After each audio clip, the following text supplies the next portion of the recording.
안녕하세요. 차재원의 시시비비입니다. 오늘은 뜨거운 논란을 빚고 있는 행정안전부의 경찰국 신설에 대해서 생각해 보고자 합니다.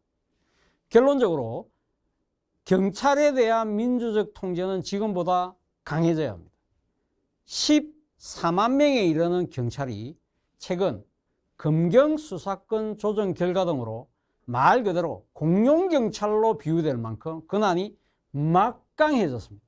무엇보다 경찰이 국민의 생명과 안전을 책임진 최일선 기관이라는 점에서도 경찰이 오직 국민을 위해 봉사할 수 있도록 해야 합니다. 하지만 이를 위한 방안으로 현재 정부가 추진 중인 행안부의 경찰국 신설은 분명 문제가 있습니다. 당장 법리적으로 하자가 있다는 지적이 잇따르고 있습니다. 정부조직법이 위임한 범위를 벗어난 시행령 개정을 통한 추진이 명백히 법 위반이라는 지적인 것입니다. 더 큰 문제는 이런 일방통행적 추진이 과거 권위주의 시절 정권의 통치기구로 전락했던 경찰의 전체를 되풀이할 수 있다는 점입니다. 정권에 장악된 경찰이 오직 권력의 입맛에 맞춰 인권을 유린했던 여러 사건들이 당장 떠오릅니다. 그렇다면 어떻게 해야 할까요? 먼저 당연히 국민의 대의기관인 국회에서 합리적이고 민주적인 통제 방안을 논의해야 합니다. 이를 통해서 일선 경찰의 의견을 충분히 반영하고 국민 절대 다수가 공감할 수 있는 방안을 마련해야 합니다. 개인적 소견으로는 경찰에 대한 민주적 통제 방안을 위한 키워드로 저는 3가지를 꼽습니다. 첫 번째, 협치. 두 번째, 분권. 세 번째, 견제가 제가 고른 키워드입니다. 현재 우리 경찰은 국가경찰, 자치경찰로 나뉘고 이 국가경찰은 또 행정경찰과 수사경찰로 나뉩니다. 전체적으로 보면 3개의 몸통으로 분리되어 있는 셈입니다. 그럼에도 불구하고 원톱인 경찰청장이 인사, 예산권을 쥐고 전체 경찰을 지휘 통괄하는 체제입니다. 한지붕 세가족이죠. 여전히 공룡의 모습을 하고 있는 셈입니다. 이 공룡경찰을 통제하기 위해서는 현재 있는 국가경찰위원회를 잘 활용만 해도 됩니다. 경찰위원회는 경찰의 주요 정책을 심의, 의결토록 규정하고 있습니다. 또 고위직 경찰 인사 때 경찰청장이 추천한 인사들에 대한 동의권도 갖고 있습니다. 얼핏 보면 경찰이 행정부라고 했을 때 경찰위원회는 입법부, 즉 국회의 역할을 하고 있는 셈입니다. 현재 국회 역할에 머물고 있는 경찰위원회를 아예 행정부로 만들어 경찰에 대한 통제장치로 삼자는 얘기가 그래서 진작부터 제기돼 왔던 겁니다. 형태는 여전히 위원회로 두되 기능을 실질화해서 경찰을 적극 통제하자는 것입니다. 쉽게 말해서 현재 7명의 위원들의 합의제 행정기관으로 만들자는 말입니다. 여기서 바로 협치가 필요한 겁니다. 7명의 위원을 여야가 추천하는 방식으로 임명해서 경찰이 정권의 입맛에 좌지우지되지 않도록 하자는 겁니다.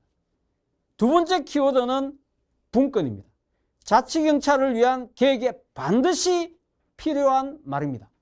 지난해 7월부터 시행하고 있는 자치경찰은 무늬만 자치 형태를 띠고 있을 뿐입니다. 실제 자치경찰에는 인사권도 예산권도 없습니다. 신분 또한 국가공무원입니다.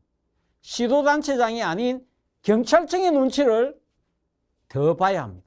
자치경찰을 통제하기 위한 지역경찰위원회가 만들어져 있습니다. 하지만 사실상 빈 깡통일 뿐입니다. 그렇다면 이제 자치경찰을 국가경찰과 확실히 분리하는 이원화가 필요하다는 겁니다. 한마디로 경찰의 분권입니다. 이게 현실화되면 공룡경찰 몸통은 절반쯤 줄어드는 겁니다. 이를 위해 지방자치법에 자치경찰 사무를 명시하고 자치경찰법을 제정해야 합니다. 아울러 자치경찰을 자치단체에서 직접 선발하고 시도지사의 자치경찰 지휘권 및 인사권을 보장해야 합니다. 재정확보 역시 관건입니다. 교통법칙권과 가태도로 등을 재원으로 활용해서 자치경찰 특별레게를 설치하고 소방안전교부세처럼 자치경찰 교부세를 도입해서 자치경찰의 안정적 운영을 도모해야 합니다. 세 번째 키워드는 견제입니다. 경찰 수사를 담당하는 국가수사본부를 두 개로 나눠서 운영하면서 서로 견제를 통해서 건강성을 확보하자는 것입니다. 지난 5월 국회가 이른바 검수완박법을 통과하면서 경찰의 수사 권한은 더욱 커지게 됐습니다. 이에 대해 당초 국회가 마련한 대책은 중대범죄수사청입니다. 이른바 한국형 FBI를 신설해서 국가수사본부의 수사 중 상당 부분을 중수청이 맡도록 한다는 것입니다. 하지만 이 여야 합의안을 국민의힘이 파기하면서 공석 문제는 지금 공중에 붕 떠 있는 상태입니다. 현재 정부 여당은 검수완박법 입법 자체의 부당성을 들어서 그 후속 조치인 중수청 설치를 아예 거론도 하지 않는 분위기입니다. 아마도 헌법재판소 위헌 판결로 검수완박 법안이 폐기되거나 차후 총선을 통해서 다수당이 된 뒤에 직접 법 개정을 추진한다는 방침입니다. 그래서 현재로선 막강한 경찰 수사권 통제는 사실상 손을 놓고 있는 셈입니다. 물론 경찰국 신설도 이를 겨냥한 측면이 있다는 시각도 있습니다. 하지만 권력의 부당한 수사 개입 논란을 빚을 수 있는 만큼 적극 손사래를 치고 있습니다. 당장 앞으로 어떻게 될진 누구도 모릅니다. 하지만 분명한 것은 막강한 수사 권한을 단 한 곳에서 행사하는 것은 무리라는 겁니다. 그렇다면 수사 권한을 나누어서 서로 견제하는 방안이 합리적이지 않을까요? 오늘 간단히 경찰에 대한 민주적 통제 방안을 생각해 봤습니다. 키워드에 앞서서 가장 중요한 포인트는 역시 국민의 뜻입니다. 국회에서 대안을 만들어 나가야 한다는 사실입니다. 감사합니다.